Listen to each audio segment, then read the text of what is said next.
सांगली जिल्ह्यातील जत तालुक्यातील करजगी इथं एका 4 वर्षीय बालिकेवर बलात्कार करून तिचा निर्घृण खून केल्याची माणुसकीला काळीमा फासणारी घटना गुरुवारी 10च्या सुमारास घडली। खुनानंतर नराधमानं बालिकेचा मृतदेह पोत्यात घालून लोखंडी पेटीत लपवला होता। या प्रकरणी पांडुरंग सोमनिंग कळली वय 45 राहणार करजगी याला उमदी पोलिसांनी तात्काळ अटक केली। या घटनेनंतर गावात तणावाचं वातावरण असून पोलीस बंदोबस्त तैनात करण्यात आला। पोलिसांनी दिलेली माहिती अशी, करजगी इथं 4 वर्षाची चिमुरडी मुलगी आजी आजोबांसोबत राहत होती, तर तिचे आई वडील मोलमजुरी करण्यासाठी रत्नागिरी इथं कामाला आहेत। घराशेजारीच पांडुरंग कळली हा आईसह राहत होता। तो मजुरी करत होता। त्याच्या घरासमोरच बदामाचं झाड आहे। गुरुवारी सकाळी 10च्या सुमारास बालिका खेळत खेळत बदाम घेण्यासाठी पांडुरंगच्या घरासमोर आली, तेव्हा त्याने तिला खाऊ देऊन तिच्याशी खेळत असल्याचं भासवलं। त्यानंतर पत्रा शेडमध्ये तिला घेऊन गेला। त्या ठिकाणी कोणी नसल्याचं पाहून पांडुरंगने तिच्यावर बलात्कार करून खून केला। खुनानंतर कोणाला प्रकार निदर्शनास येऊ नये म्हणून तिला पोत्यात टाकून मृतदेह लोखंडी पेटीत लपवला। दरम्यान नात बराच वेळ कुठे दिसत नाही म्हणून तिची आजी विचारपूस करू लागली। चौकशी करताना शेजारील पांडुरंग याने तिला घेऊन गेल्याचं शेजाऱ्यांनी सांगितलं। त्यामुळे आजी त्याच्या घराकडे गेली, तेव्हा पांडुरंग पत्र्याच्या शेडसमोर झोपल्याचं निदर्शनास आलं। त्याला नातीबद्दल विचारणा केली असता माहिती नसल्याचं सांगितलं। तसेच त्याने लोकांबरोबर बालिकेला शोधण्यासाठी मदत करण्याचा बहाणा केला। तेवढ्यात काही लोकांनी उमदी पोलीस ठाण्यात 4 वर्षीय बालिका बेपत्ता झाल्याचं फोन करून सांगितलं होतं। उमदी पोलीस ठाण्याचे सहाय्यक निरीक्षक संदीप कांबळे यांचं पथक घटनास्थळी दाखल झालं। बालिकेचा शोध घेत असताना पांडुरंग याच्याबरोबर तिला पाहिल्याचं काहींनी सांगितलं। शोधाशोध करताना लोखंडी पेटीत बालिकेचा मृतदेह पोत्यात घालून टाकल्याचं निदर्शनास आलं। पांडुरंग याला तात्काळ ताब्यात घेऊन उमदी पोलीस ठाण्यात आणलं। बालिकेच्या खुनाची माहिती मिळताच परिसरात गर्दी जमली। पंचनामा करून मृतदेह शवविच्छेदनासाठी जत येथे पाठवण्यात आला। गावात तणावाचं वातावरण। बालिकेवर बलात्कार करून निर्घृण खून केल्याचं समजल्यानंतर जिल्ह्यात सर्वत्र खळबळ माजली आहे। गावात तणावाचं वातावरण पाहून तातडीने पोलीस बंदोबस्त तैनात करण्यात आलाय। पोलीस अधीक्षक संदीप घुगे, अप्पर पोलीस अधीक्षक ऋतू खोकर, स्थानिक गुन्हे अन्वेषणच्या पथकानं घटनास्थळी भेट दिली। तसेच उमदी पोलिसांना तपासाबाबत सूचना केल्या। नराधमावर कठोर कारवाई करा। बालिकेवर लैंगिक अत्याचार करून खून केल्यानंतर तिच्या आजी आजोबांना धक्का बसला। तात्काळ तिच्या आईवडिलांना बोलावण्यात आलं। गावात तणावाचं वातावरण आहे। नराधम पांडुरंग कळली याच्यावर कठोर कारवाई करण्याची मागणी होते। जत बंदची हाक। बालिकेच्या खुनानंतर सर्वत्र संतप्त पडसाद उमटत आहे। करजगी ग्रामस्थांनी शुक्रवारी जत तालुका बंदची हाक दिली, त्यामुळे जत शहरासह करजगी गावात बंदोबस्त ठेवला। जी घटना घडली त्यापैकी तुम्ही भेट झाला, काय तुम्हाला त्यात आढळून आलं, काय नेमकी परिस्थिती आहे? आज करजगी तालुका जत या गावात एक निंदनीय आणि गंभीर गुन्ह्याची घटना आहे। याच्यामध्ये एक अल्पवयीन मुलीची हत्या झाल्याचं आम्हाला माहिती मिळाली।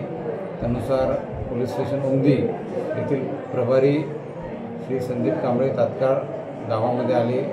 त्यांनी मुलीचा शोध सुरू केला असता त्या मुलीची डेड बॉडी आढळून आली आणि त्यामध्ये जे संशयित व्यक्ती आहे त्याला पोलिसांनी तात्काळ त्या ठिकाणी ताब्यात घेतलं।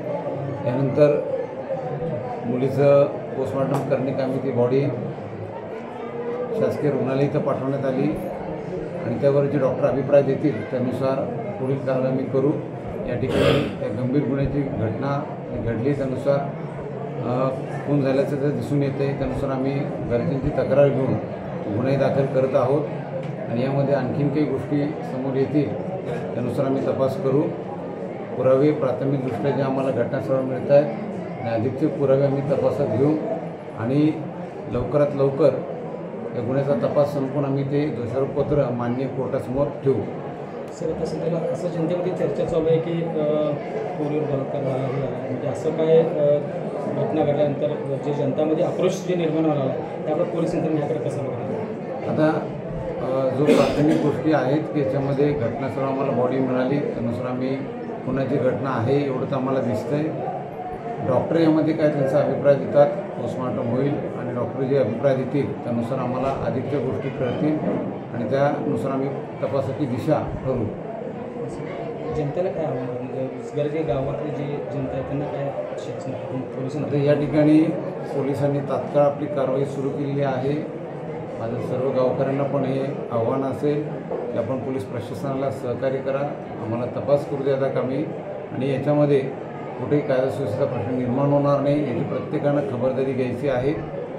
आम्ही आरोपीला त्या ठिकाणी जास्तीत जास्त कडक शिक्षा मिळेल या हिशोबानं तपास करू आणि आपलं कर्तव्य त्या ठिकाणी व्यवस्थित पार पाडू। दुःखद पण प्रसंग आहे हा. ठीक आहे, आपल्याला थोडं आता गावकऱ्यांना झालेली घटना ही सगळ्यांना माहिती आहे. पोलीस विभागाला सहकार्य आपण करा. त्याच्यामध्ये आम्हाला आमचा तपास यापुढे करायचा. आरोपीला कठोरातली कठोर शिक्षा मिळेल या हिशोबाने आम्ही तपास करणार. आणि हे लहान बाळ आहे, त्याचं कुटुंब आहे, त्याला आम्ही न्याय मिळवून देणार. ठीक आहे, तर एकंदरीत बघता असं दिसतंय की दोन्ही घरं आसपास आहेत, जवळच आहेत आणि लहान मुले खेळत खेळत बाहेर जातात, कोणाच्या तरी दारात खेळतात. आणि गाव छोटं असल्यामुळे प्रत्येकाला एकमेकांची ओळख असते. पण ही माणसातली विकृती आहे, त्या विकृतीतून हा प्रकार झाला.